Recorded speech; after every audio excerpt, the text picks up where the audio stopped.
오늘 말씀은 역대상 24장 1절에서 31절입니다.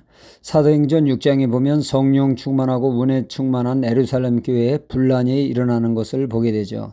교회가 시끄럽게 된 것은 세상 말로 누구는 입이고 누구는 주둥이냐는 것이죠.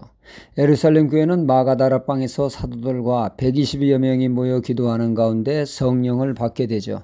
가슴이 뜨거워진 그들은 뛰쳐나가 복음을 증거하게 되었고 교회는 폭발적으로 부흥하게 됩니다.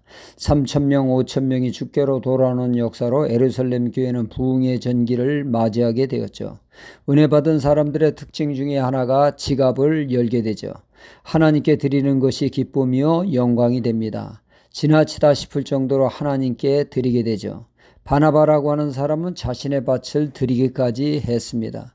이러다 보니 예루살렘 교회는 경제적으로 여유가 있었고 또한 교인들 중에는 교회에서 돌보아 주어야 할 과부들이 많았습니다. 그래서 교회에서는 구제를 실시하게 되었습니다. 주님의 사랑을 실천하는 데 앞장서게 된 것이죠. 이 얼마나 아름다운 모습입니까? 교회가 참 잘한다, 칭송받아 마땅한데 현실은 정반대였습니다. 교회가 비난의 대상이 된 것입니다. 누구는 입이고 누구는 주둥이냐. 사도들이 입만 열면 사랑 사랑 외치고 실상 삶에서는 사람을 차별을 해도 되느냐고 잔뜩 화가 난 무리들이 있었다는 것이죠. 구제를 하는 데 있어서 사도들이 감당하기에는 너무 수가 많다 보니 일손이 딸려 누구는 주고 누구는 누락되는 일이 벌어져 본의 아니게 이런 일들이 일어난 것이죠. 그러다 보니 불면 소리가 나온 것입니다. 사람들이 불만을 갖게 된 것은 공평하지 못할 때 그런 일이 발생하게 되죠. 이에 사도들은 줄수록 앙앙댄다고 감정적으로 받아들이는 것이 아니라 우리가 잘못했다고 반성하며 공평한 구제를 위해 인원을 충당하게 되죠.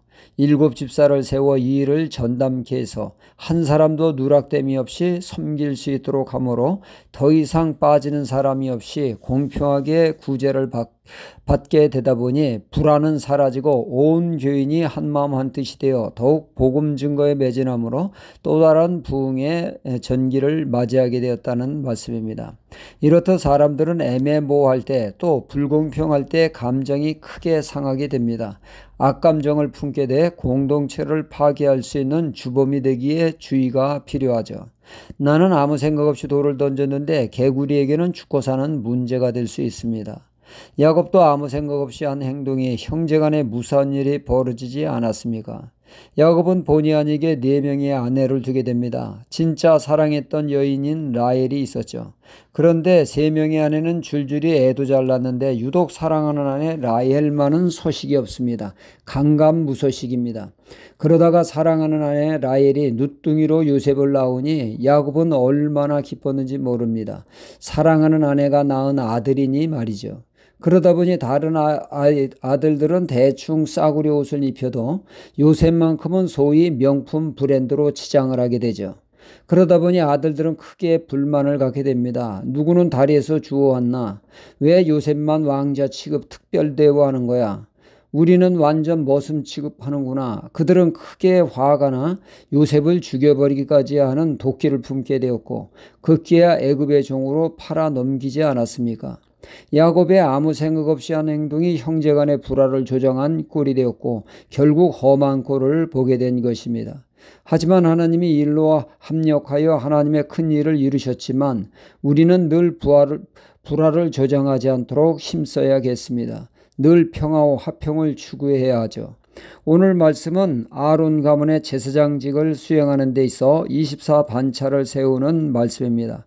아론에게는 4아들이 있었죠. 나답과 아비후는 하나님이 지정한 불이 아닌 다른 불로 임의로 제사를 드리다가 하나님의 심판으로 그들은 죽음을 맞이하게 됐습니다. 하나님이 정하신 불이 아니라 다른 불을 쫓다가 죽임을 당했듯이 우리도 늘 우리의 영혼을 보존하기 위해서 다른 복음을 늘 경계하여 우리의 영혼은 성경적인 복음 늘 붙들어야겠습니다. 아론의 남은 아들은 2아들로 엘르아살과 이다말이 남았죠. 그러니까 엘리아살과 이다말의 자손의 가족이 제사장직을 수행하게 됐습니다. 엘르앗살 쪽에서는 16가족이 있었고 이다말 쪽은 8가족이 있어 도합 24가족이 있게 됐습니다. 이 24가족이 공평하게 성전 봉사 임무를 그 체계를 위해 세운 것이죠.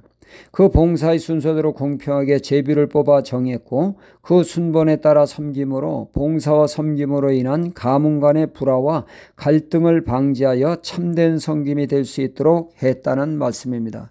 우리는 어떠한 일을 늘 공평에 염두에 두고 혹여 부주의로 불화와 갈등의 소지를 남기지 않도록 삶에 늘 주의하는 삶을 통하여 늘 화평을 추구하는 하나님의 사람이 되어야겠습니다. 할렐루야.